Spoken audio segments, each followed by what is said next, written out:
probablement l'image toute faite que vous avez de la capitale belge. Et en tout cas, c'est une image que vous partagez avec beaucoup d'autres. Eh ben, c'est peut-être pas tout à fait vrai. Tout ça, ce sont souvent des clichés. Qu'en est-il exactement? François Baudonnet, qui réside là-bas, s'est intéressé à ça ce matin et s'est dit, mais les institutions européennes s'inquiètent d'un phénomène nouveau qui pourrait être l'insécurité. Expliquez-moi ça, j'en crois pas mes oreilles.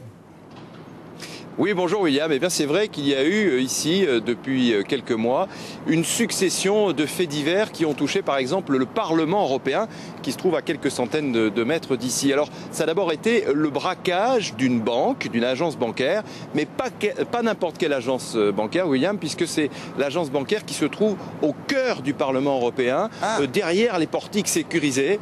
Alors, vous imaginez évidemment que ça a fait beaucoup causer ici. Et puis, il y a eu, plus récemment, eh bien, des députés européens qui se sont fait agresser dans la rue. On leur a volé par exemple leur sac. Et là encore, ça s'est passé en plein cœur du quartier européen qui est pourtant réputé être un quartier très sûr. Alors du coup, eh bien, le président du Parlement européen s'est adressé aux autorités belges et il leur a demandé que le quartier soit sécurisé un peu à l'image de ce qui se passe autour des Nations Unies à New York. Alors Bruxelles, est-ce le Bronx? Voici la réponse en images. L'image de Bruxelles dans le monde, c'est souvent ça. Le quartier européen avec le Parlement et la Commission. C'est aussi la Grand Place et ses touristes venus par milliers admirer le Manneken Pis.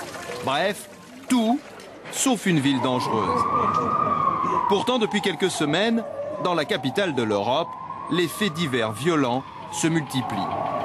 Début mars, dans une banlieue chic de Bruxelles, une mère de famille a été tuée par balle. Les deux malfrats voulaient voler sa voiture après avoir braqué un bijoutier. À ce moment-là, j'ai vraiment cru que c'était fini pour moi, quoi. Parce que ils étaient enragés. Il y avait une violence. J'ai jamais vu une violence pareille. Moins grave, mais au quotidien, les vols à la tire semblent dorénavant se développer dans les quartiers d'ordinaire les plus sûrs. Comme ici, juste devant le Parlement européen. C'est d'ailleurs ce qui est arrivé à cette eurodéputée allemande. Ils m'ont jeté à terre et puis ils m'ont dit « donne ton sac ». Je me suis défendue, mais dès qu'ils ont commencé à me donner des coups de pied, eh bien j'ai lâché mon sac. L'affaire a fait grand bruit dans les couloirs feutrés du Parlement. Et la municipalité bruxelloise reconnaît les faits, mais préfère relativiser. Il y a 36 000 personnes sur Bruxelles qui sont soit directement ou indirectement liées en dehors même des lobbies avec le Parlement européen. Je trouve qu'on a très peu d'incidents réels dans ce domaine. Le gouvernement belge a en tout cas décidé d'augmenter le budget attribué à la sécurité de Bruxelles. Bon, pour autant, est-ce que c'est une ville plus dangereuse, je sais pas moi, que Paris ou Berlin ou Londres? Alors évidemment, c'est très difficile à dire. Cela dit, il y a quand même eu une étude qui a été faite il y a quelques années, une étude européenne, et qui a montré que Bruxelles était la capitale d'Europe où il y a le plus de cambriolages juste devant Londres. Bruxelles est la ville numéro 1. Alors ce sont des chiffres qui sont un peu anciens, qu'il faudrait peut-être réactualiser, mais c'est vrai que le matin, ici, dans les rues, on voit souvent, vous savez, ces voitures qui ont leur petite vitre qui a été brisée pendant la nuit parce que malheureusement, elles ont été visitées. Alors, cela dit, il faut quand même relativiser. Hein. Bruxelles, on se posait la question, est-ce le Bronx? Bon, la réponse est non.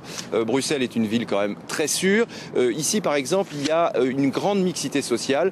Il n'y a pas le phénomène des banlieues sensibles qu'on connaît par exemple en France. Ici, à Bruxelles, et d'ailleurs en Belgique, ça n'existe pas.